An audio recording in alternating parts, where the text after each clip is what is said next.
Então, gente, estava falando sobre os fungos comestíveis, né? A gente tem o champignon, queijos também são utilizados. Temos também, na fabricação de antibióticos, um tipo de fungo que é o penicillium, tá? Que ele é utilizado na produção de penicilina e como reprodutores da flora intestinal. Alguns fungos, eles são parasitas e eles podem causar doenças que genericamente a gente chama de micose, tá? Entre as principais micoses, né, doenças causadas por fungos, nós temos a candidíase, que vai ser tema de uma aula que a gente vai abordar mais para frente, tá bom? Agora eu trouxe para vocês exemplos de candidíase, tá bom? Só adiantando um pouquinho para vocês, a gente tem esse tipo de fungo, como que eu posso explicar? Ele é incubado no nosso organismo, tá? Então, quando a gente tem uma queda de imunidade, ele vai mudar o seu formato e ele vai se manifestar. Isso é manifestação de candidíase, tá bom, gente? Depois eu vou explicar certinho para vocês na aula sobre candidíase como que isso funciona. E nós temos tipos básicos de fungos, tá?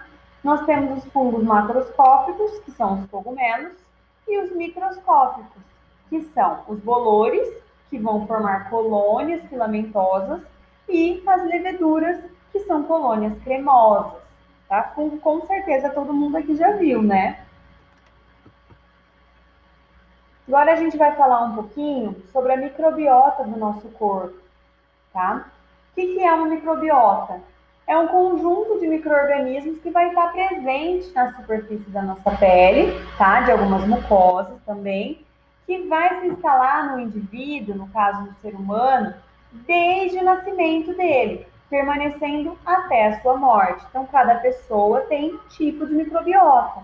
Isso acontece desde o parto, tá? Por exemplo, um parto natural, quando a criança ela entra em contato com a vagina da mãe, ela vai ter contato com aquela microbiota da mãe. Então, alguns estudos abordam que essa microbiota vai ser parecida dessa criança com a da mãe, diferente de uma cesárea, por exemplo, que não vai ter esse contato. Vocês conseguiram entender? Cada pessoa tem um tipo de microbiota. Então, são as bactérias que são presentes no organismo dessa pessoa desde quando ela nasce, tá bom?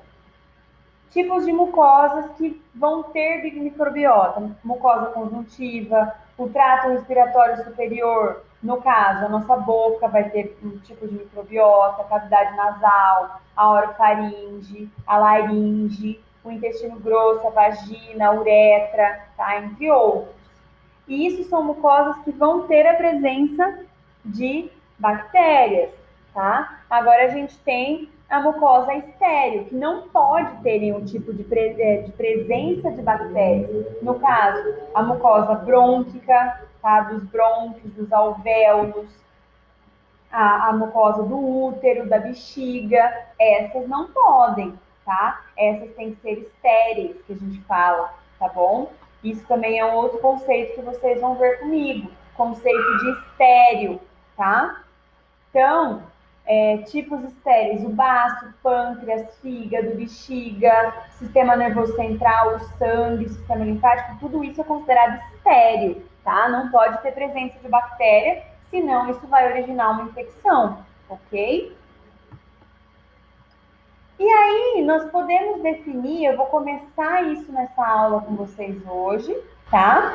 E na próxima aula a gente vai continuar falando sobre microbiota, ok? Inclusive, a gente vai ver a microbiota oral.